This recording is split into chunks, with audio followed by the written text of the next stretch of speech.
Kepada sahabat terkasih yang tinggal di dunia sebelah, aku menulis dari meja kayu kecilku malam ini. Di sini undang-undang punya nomor versi seperti perangkat lunak dan itu memudahkan kami mengingat perubahan. Pagi tadi kota kami melakukan rollback dari versi 2.1.0 ke 2.0.9 karena ditemukan bug pada aturan keselamatan kerja. Kata bug mungkin terdengar aneh untuk hukum, tetapi begitulah kami memahami kesalahan kecil yang bisa berdampak besar. Setiap aturan disimpan di sebuah repositori publik yang bisa dilihat semua warga sepanjang hari. Kami menyebutnya repos dan di dalamnya ada commit, ada diff, dan ada riwayat panjang yang rapi. Saat sebuah gagasan ingin diuji, kami membuat branch dan mengirim pull request ke para maintainer kebijakan. Maintainer adalah warga yang dipercaya karena rekam jejaknya dalam membaca data dan memahami dampak sosial. Kepercayaan itu cair karena kami dapat mencabut delegasi kapan saja jika penilaian mereka mulai goyah. Proses ini kami sebut liquid delegation dan rasanya seperti tetangga yang baik saling menitipkan suara. Aku menulis padamu karena aku ingin kau ikut membayangkan rasanya hidup dengan hukum yang bisa diversion control. Kau mungkin membayangkan kekacauan, namun kenyataannya justru lebih tenang daripada rapat panjang tanpa notulen. Ketika aturan berubah, kami membaca hangelok yang sederhana, jelas dan tidak berputar-putar. Hangelok meringkas alasan, data uji, dan dampak yang diharapkan sehingga warga tidak perlu menebak-nebak. Di kotak kami ada papan digital yang menunjukkan status build kebijakan untuk topik-topik penting. Papan itu menulis build passed atau build violate dan semua orang langsung mengerti apa yang terjadi. Suatu ketika aku mengusulkan aturan keselamatan kerja untuk para penyapu jalan malam. Aku menambahkan kewajiban lampu tambahan di sepatu kerja agar pengemudi mudah melihat mereka. Ideku sederhana, tetapi biaya dan kenyamanan menjadi pertanyaan yang tidak bisa diabaikan. Aku mengirim pull request dengan data percobaan kecil, foto lapangan, dan simulasi risiko tabrakan. Reviewer menulis komentar yang hangat namun tajam karena mereka menemukan bias pada sampelku. Mereka benar, aku terlalu banyak mengambil data dari jalan besar, bukan dari gang sempit yang sepi. Aku menerima saran untuk memperluas data, lalu aku menambahkan uji baru ke tes suite keselamatan. Tes suite adalah kumpulan pemeriksaan yang harus lolos sebelum aturan diizinkan untuk merge. Ada uji risiko, uji biaya, uji akses, dan sebuah uji etika yang selalu memancing dialog menenangkan. Setelah tes diperbarui, aturan lolos dengan status build passed dan dimerge pada jam 5 sore. Aku ingat perasaan lega saat melihat lampu sepatu menyala berkilat kecil di trotoar gelap. Seorang petugas muda menepuk bahuku dan berkata bahwa kakinya sekarang seperti suar kecil di malam hari. Dalam detik-detik itu aku mengerti mengapa kami rela repot dengan commit dan review yang panjang. Aku tahu di duniamu keputusan seringkali lahir di ruang tertutup dengan kalimat yang sangat berat. Di sini keputusan lahir dari teks yang bisa dibaca semua orang dengan nada ramah namun tegas. Kami belajar bahwa bahasa yang jelas adalah alat keselamatan pertama, sama pentingnya dengan helm dan lampu. Kau mungkin bertanya tentang spam ide dan banjir pull request yang mengganggu. Kami membatasi pengiriman agar tetap wajar dan memberi jalur mentor bagi pendatang baru. Mentor itu mengajari cara menulis deskripsi yang tepat, menghubungkan data, dan merancang uji yang adil. Banyak yang datang dengan marah, lalu belajar merapikan kemarahan menjadi argumen yang dapat diuji. Kami percaya bahwa marah adalah energi, dan energi perlu kanal agar tidak merusak dinding rumah bersama. Ada juga hari-hari buruk saat bot mencoba membanjiri forum dengan salinan yang menipu. Untuk itu kami memakai proof of personhood yang tidak membuat orang merasa dipreteli martabatnya. Sistem itu seperti salam hangat di pintu, bukan interogasi di ruang gelap yang membuat orang kaku. Kau mungkin tertarik pada bagaimana kami menghadapi isu sekolah yang selalu panas. Kurikulum diatur dengan modul kecil yang bisa dirilis seperti paket, lalu kami evaluasi efeknya. Jika sebuah modul membuat anak lelah atau bingung, kami ajukan rollback tanpa rasa malu. Kebanggaan tidak boleh mengalahkan keselamatan dan kejernihan pikiran anak-anak. Guru-guru menjadi kontributor penting karena mereka adalah pembaca pertama dari senyum yang pudar. Mereka menulis isu dengan bahasa yang tidak menghakimi dan itu membuat diskusi tetap hangat. Aku menyukai bagian ini karena aku tumbuh dari keluarga guru yang percaya pada langkah kecil yang telaten. Kurikulum kami punya nomor versi, sehingga seorang murid bisa mengatakan aku belajar di modul 3.2.1. Itu memudahkan saat seorang anak pindah kota atau kembali belajar setelah sakit. Dokter sekolah pun tahu apa yang diharapkan, dan itu mengurangi rasa takut pada perubahan. Di kantor pajak, aku pernah melihat orang tersenyum saat membaca hangelok tarif kecil untuk usaha rumahan. Mereka tidak lagi perlu mencari tahu di koran atau menebak-nebak apa maunya pejabat. Mereka cukup membuka halaman repo dan membaca satu paragraf yang tidak bertele-tele. Ada pertanyaan besar yang sering kami hadapi, yaitu soal minoritas yang tidak populer. Sistem mayoritas cepat memang menggoda, namun kami menahan diri dengan syarat review dari panel empati. Panel itu terdiri dari warga yang dilatih untuk mencari suara yang pelan agar tidak tenggelam. Mereka bukan hakim, mereka adalah telinga yang sabar dan mata yang mau menunggu. Jika panel memberi tanda kuning, proses melambat dan kami menambahkan tes yang lebih rinci. Aku suka menyebutnya rem yang lembut, bukan rem yang mengguncang seluruh badan. Tentu ada orang-orang yang ingin semua berjalan cepat, secepat kereta yang baru dicuci. Kami menjawab dengan pertanyaan sederhana, apakah kau siap jika kereta itu melewatkan satu penumpang kecil? Kecepatan yang tidak menyisakan tempat untuk menoleh adalah bentuk lain dari lupa. Beberapa malam lalu kota kami menghadapi merge konflik yang membuat napas sesaat menahan. Dua usulan kebijakan transportasi saling bertabrakan pada definisi ruang prioritas pejalan kaki. Satu pihak ingin memberi jalur lebar dengan pagar, pihak lain memilih jalur kecil dengan lampu cerdas. Data keduanya kuat sehingga kami tidak menemukan cara mudah untuk menggabungkan. Resolver ditunjuk untuk memetakan area konflik dan menyarankan serangkaian eksperimen singkat. Eksperimen itu seperti musim uji rasa di dapur, ambil sampel kecil dan ajak tetangga untuk memberi nilai. Setelah 2 minggu, kami melihat pola yang tidak kami duga sebelumnya. Lampu cerdas menang di ruas pendek yang padat, sementara pagar menang di zona sekolah yang tenang. Konflik pun dimege dengan aturan adaptif berdasarkan konteks jalan, dan warga menerimanya tanpa letupan. Aku belajar bahwa kadang kebenaran bukan satu garis tebal namun peta kecil yang hidup. Aku juga belajar bahwa mengaku tidak tahu di awal mempercepat penemuan yang berharga di akhir. Kau mungkin ingin tahu siapa yang menulis tes suite dan bagaimana kami mencegah eksperimen yang berbahaya. Tes suite disusun oleh tim lintas warga, peneliti, dan pekerja lapangan yang bersentuhan dengan akibat nyata. Setiap tes diberi bobot agar kita tidak tertipu angka yang tampak berkilau tetapi membawa beban di sisi lain. Kami memasukkan dampak pada waktu keluarga karena kebijakan yang baik juga memberi ruang untuk pulang. Kami memasukkan dampak pada rasa aman karena tubuh yang tenang adalah dasar dari pikiran yang jernih. Ada hari ketika sebuah pull request lulus semua uji kecuali uji empati minoritas. Pada hari itu kami menunda merge dan mengirim tim untuk mendengar cerita yang selama ini tidak sempat diucap. Cerita seringkali tidak membutuhkan angka untuk membuat kita duduk lebih lama dan menahan komentar. Angka memang penting, tetapi cerita yang jujur membuat angka tidak berjalan sendirian. Aku pernah gagal besar di awal-awal ketika aku terlalu percaya diri dengan grafik yang rapi. Aturan yang kuusulkan menyebabkan antrian panjang di pos pelayanan malam. Seorang ibu bekerja sampai mata merah karena harus pulang lebih larut dari biasanya.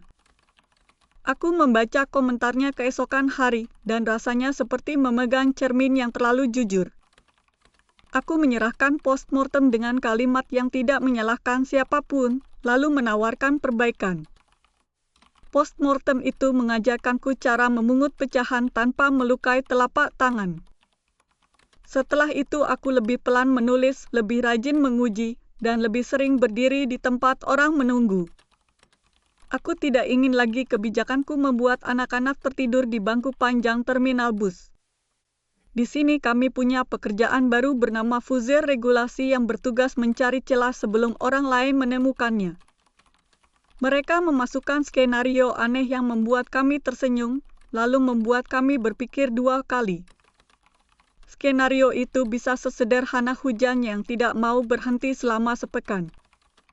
Atau sesulit seorang kakek yang lupa membawa kartu, tetapi harus segera pulang karena cucunya demam. Fuzzer regulasi mengingatkan kami bahwa hidup jarang berjalan lurus seperti garis bawang di dapur rapi. Itulah sebabnya kami menulis toleransi pada peraturan, bukan hanya sanksi. Toleransi yang jelas bukan kelemahan, justru itu tali yang menyelamatkan saat angin berubah tiba-tiba. Banyak warga yang awalnya canggung menjadi reviewer karena takut membuat salah. Kami memberi mereka modul latihan menilai argumen tanpa menilai pribadi. Kami belajar menulis komentar yang lembut di awal lalu tajam di inti, kemudian hangat lagi di akhir. Pola itu menjaga martabat semua orang dan tetap memaksa ide berjalan dengan kaki yang kuat. Di pasar malam aku suka mendengar orang bercakap tentang repo kebijakan sambil memilih jajanan. Obrolan itu tidak membuat dahi berkerut, obrolan itu membuat mata berbinar seperti lampu kecil di atas gerobak. Mereka membahas div atas batas jam musik agar bayi-bayi tidak terbangun saat pesta kampung. Mereka membahas rollback kecil untuk harga sewa lapak ketika musim sepi pengunjung. Kebijakan terasa dekat saat manfaatnya bisa disentuh seperti plastik pembungkus yang hangat. Kau mungkin khawatir tentang tekanan dari sponsor yang ingin mendorong mega tanpa diskusi yang cukup. Kami menulis aturan konflik kepentingan dengan garis yang mudah dibaca oleh siapapun. Semua pihak yang berkepentingan harus menempelkan badge pada halaman mereka agar publik tahu warna yang mereka bawa. Badge itu bukan aib, badge itu kompas bagi pembaca yang ingin menimbang arah angin. Kami juga menambah jeda wajib sebelum merge untuk topik yang mengubah kebiasaan sehari-hari. Jeda itu seperti nafas panjang agar kita tidak berkata ya ketika sebenarnya hati masih ragu. Aku punya teman yang menjadi maintainer untuk kebijakan ruang hijau di tepi sungai. Ia menjaga offset tanah agar akar pohon tidak memakan jalan dan tidak pula mematikan rumput. Ia mengaku bahwa bagian tersulit adalah menolak ide yang indah namun tidak tahan lama. Indah mudah dicintai, tetapi tahan lama adalah cinta yang memilih belajar memasak. Di lingkungan rumahku, anak-anak belajar menulis isu pertama dengan cara yang lucu. Mereka mengajukan ide tempat sepeda bersama dengan cat warna cerah agar mudah ditemukan.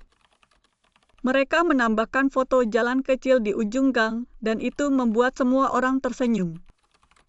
Ide itu dimerge setelah pemilik warung memberi dukungan dan menawarkan minum gratis untuk relawan pengecat. Aku melihat bagaimana kebijakan memberi rasa memiliki yang halus namun kuat. Kami juga belajar menerima kekalahan ketika ide kami belum waktunya untuk tumbuh. Kekalahan kami simpan sebagai branah yang bisa dibuka lagi saat musim berubah. Tidak ada ide yang benar-benar mati, beberapa hanya tidur dan menunggu nada yang tepat. Aku ingin kau membayangkan obrolanku dengan ibuku tentang semua ini.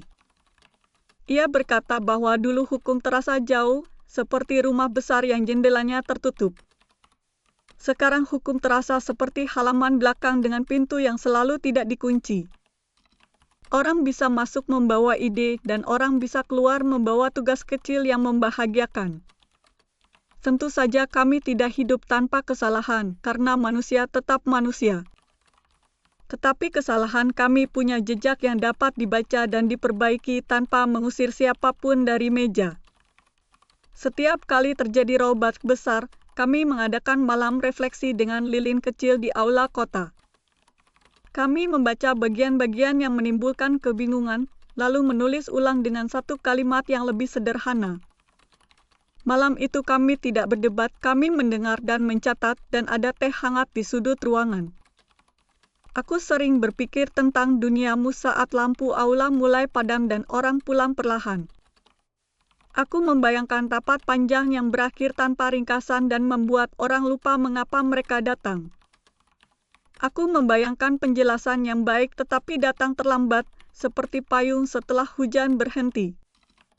Jika kau bertanya apa keuntungan terbesar dari versioning kebijakan, aku akan menjawab kejujuran. Kejujuran muncul ketika kita bisa menunjukkan perubahan dan belajar mengapa kita berubah. Kejujuran juga muncul ketika kita berani mengakui bahwa versi lama salah arah. Mungkin itu sebabnya kami tidak takut pada kata maaf karena kata itu membuat jalan untuk kata terima kasih. Beberapa orang menyebut sistem kami terlalu teknis untuk warga yang sibuk. Kami menjawab dengan antarmuka yang lembut, dengan kalimat pendek, dan dengan contoh yang dekat. Kami tahu bahwa alat tidak boleh membuat orang merasa bodoh, alat harus membuat orang merasa mampu. Di sekolah kejuruan kami mengajari siswa menulis comit mesage yang jujur dan ringkas. Anak-anak tertawa ketika menyadari bahwa ternyata kalimat yang baik adalah alat kerja yang nyata. Seorang siswa menulis pesan comit yang membuat kami terdiam sebentar. Ia menulis kurangi kebisingan pada jam belajar karena adik bayiku sulit tidur siang. Tidak ada istilah akademis di sana, tetapi semua orang mengerti dan segera melakukan uji lapangan. Uji itu menunjukkan perbaikan kecil yang terasa besar bagi keluarga yang baru punya bayi. Lalu kami merge dan anak itu membawa pulang kabar pada ibunya dengan langkah ringan. Pernah juga kami menghadapi rumor yang bergerak lebih cepat dari klarifikasi resmi. Kami membuat kanal tanggap cepat yang hanya menulis satu kalimat jelas dan satu tautan ke div. Rumor pun kehabisan bahan bakar karena kejelasan tidak memberi ruang untuk drama. Ada kebiasaan baik yang tumbuh dari semua ini, yaitu kebiasaan menulis ringkasan sebelum tidur. Setiap kontributor menutup harinya dengan satu catatan kecil tentang apa yang ia pelajari. Catatan itu menumbuhkan rasa syukur karena kita mengingat langkah kecil yang sering terlewat. Pada jam-jam sepi repot terasa seperti taman yang diberi air oleh suara halus pipa tetes. Aku duduk dan membaca catatan orang lain lalu menautkan beberapa ide yang saling mencari. Besok pagi ide itu mungkin menjadi beranak baru yang akan diuji bersama. Kau bisa membayangkan bagaimana kota kami merayakan rilis mayor yang benar-benar matang. Kami memasang lampu kecil di balkon dan menulis pesan selamat kepada para relawan. Tidak ada pesta mewah tetapi ada rasa cukup yang meresap seperti wangi roti pagi. Saat rilis besar selesai, para pekerja kebersihan jalan memotret papan build yang menampilkan sukses. Foto itu menyebar dan orang mengingat bahwa kemenangan yang baik adalah kemenangan yang bisa dibersihkan tanpa sisa. Aku ingin menceritakan kasus kecil lain agar kau merasakan napas yang sama. Di pasar ikan kami menyesuaikan jam bongkar muat agar tidak berbenturan dengan jam sekolah. Ide sederhana itu melewati uji yang unik, yaitu uji bau yang dihitung berdasar jarak dan arah angin.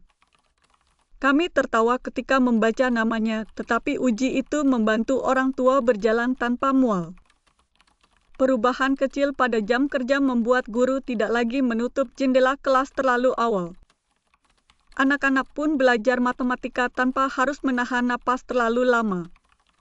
Ada pula cerita tentang jalur sepeda yang awalnya terlalu sempit untuk kurir dengan tas besar.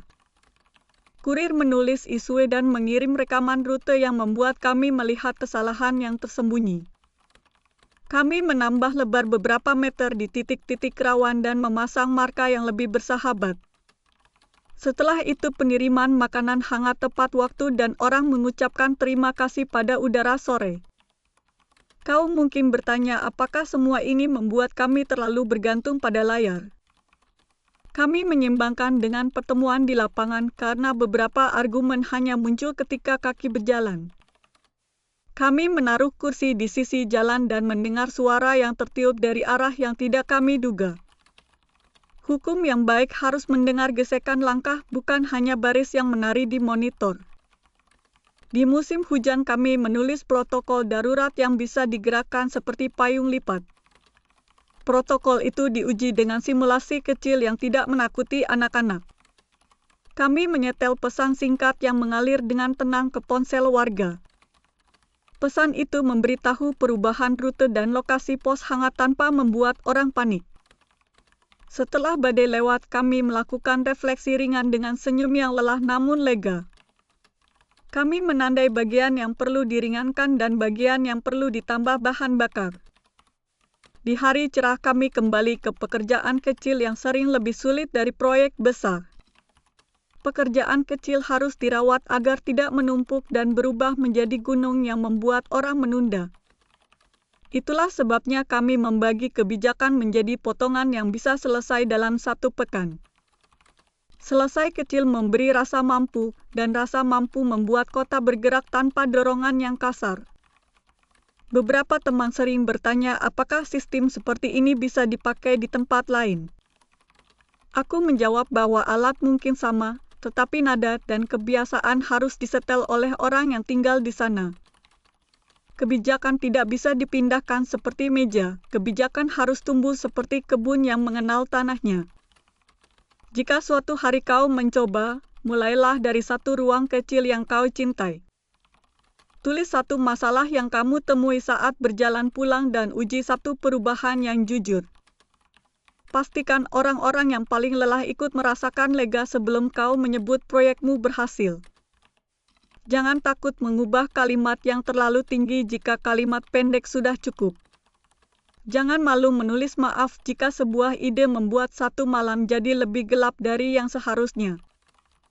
Jangan segan menulis terima kasih kepada orang yang menegur dengan empati. Kota adalah tempat orang belajar saling menahan agar tidak saling menjatuhkan. Dalam beberapa hal itulah inti dari versioning kebijakan di tempatku. Kami tidak sedang memburu kesempurnaan, kami sedang belajar mengurangi penyesalan. Kami tidak sedang menulis sejarah yang megah, kami sedang merapikan hari esok agar bisa dilalui tanpa tersandung. Di akhir surat ini aku ingin berbagi satu kebiasaan sederhana yang menenangkan. Setiap kali sebuah aturan di merge kami mengajak penulis utamanya berjalan 15 menit mengelilingi balai kota. Kami mengingat alasan mengapa aturan itu lahir dan siapa yang pertama kali mendorong pintu. Jalan kaki singkat itu membuat kemenangan tetap rendah hati dan tetap dekat dengan tanah. Saat kami selesai berjalan, kami menuliskan satu kalimat ringkas tentang pelajaran yang paling jujur. Kalimat itu masuk ke catatan kota dan sering dibaca orang baru pada hari pertamanya bergabung. Kau mungkin akan tersenyum ketika membaca kalimat favoritku dari seorang tukang kebun. Ia menulis ubah perlahan tetapi jangan biarkan benih kehabisan air. Aku ingin kalimat itu menutup bagian inti dari ceritaku malam ini. Aku berharap duniamu menemukan cara untuk mengurangi jarak antara ide yang baik dan hari yang lega. Jika suatu saat suratku membuatmu ingin mencoba satu comit kecil, aku akan ikut bersorak dari jauh. Aku akan bersorak tanpa suara besar, hanya dengan menambahkan satu komentar hangat di bawah idemu. Terima kasih sudah membaca sejauh ini karena surat panjang sering membuat mata ingin istirahat. Aku mengirimkan salam hangat dari lampu meja yang redup dan dari halaman rumah yang baru disapu. Semoga malam ini kau tidur dengan pikiran yang tidak terlalu berat dan hati yang cukup lapang. Aku menutup surat ini dengan rasa syukur karena kau bersedia menjadi telinga yang sabar. Dari temanmu yang tinggal di dunia sebelah, aku pamit untuk malam ini. Terima kasih sudah mendengarkan suratku sampai akhir dengan hati yang penuh perhatian. Jika kau menyukai cerita ini, mohon tekan tombol suka agar surat berikutnya lebih mudah sampai. Silakan berlangganan kanal ini agar kau tidak melewatkan pesan-pesan baru dari dunia sebelah. Tulis komentar tentang bagian yang paling membuatmu berpikir karena aku senang belajar dari pandanganmu. Jika kau ingin mendukung kami, silakan gunakan kode QR di sudut video atau tautan di deskripsi untuk berdonasi. Di deskripsi juga ada karya dari seri lain yang sangat berbeda dan mungkin membuatmu terkejut dengan ragamnya. Sampai jumpa di episode berikutnya dan aku berharap kau menontonnya saat pertama kali tayang. Selamat beristirahat dan semoga esok terasa lebih ringan dari hari ini.